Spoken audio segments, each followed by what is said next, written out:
سلام. امروز میخوام تفاوت رشته دفاع شخصی و با بقیه رشته‌های رزمی براتون توضیح بدم.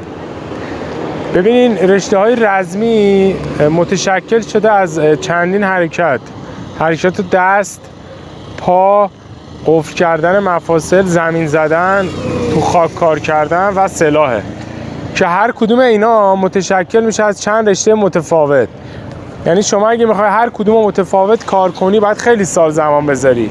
مثلا برای دستت باید برای بوکس بری زمان بذاری، برای پات میتونی کاراته بری، تکواندو بری، کیک بوکس بری، برای زانو و آرنج مثلا باید بری موی تای، برای گرفتن خاک کردن باید مثلا یه جودو کار کنی، کشتی کار کنی. حالا کشتی رزمی نیست ولی خب باید این رشته رو کار کنی برای اینکه بخوای به زمین بزنی به درد میخوره. مثلا بدنسازی کشتی خیلی خوبه. تو خود خاک کار کردن یه رشته‌ای مثل جوجیتسو مثلا، اینا همه با هم ترکیب شه. هر کدوم اینا بخوای جداگونه تمرین کنی چند سال طول میکشه، یعنی یه خیلی سال طول میکشه شما بخوای در حد ابتداییات این قضیه رو یاد بگیری.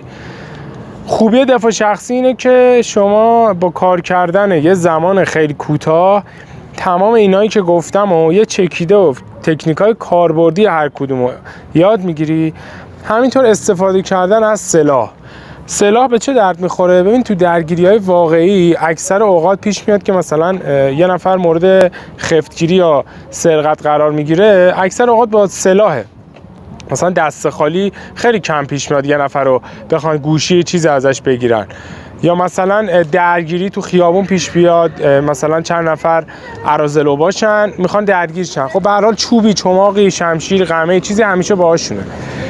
شما نمیگم حالا 100% میتونی از خودت دفاع کنی، ولی به هر حال اون ترس اولیه‌ای که خیلی آدما دارن، اون ترس از بین میره و یه اعتماد به نفسی رو به دست میاری.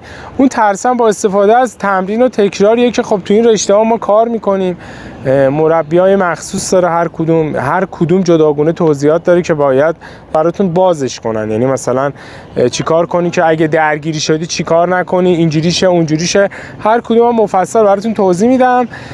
امیدوارم که تا اینجا کار استفاده کرده باشین. سوالی هرچی داشتین برام بنویسین. تشکر.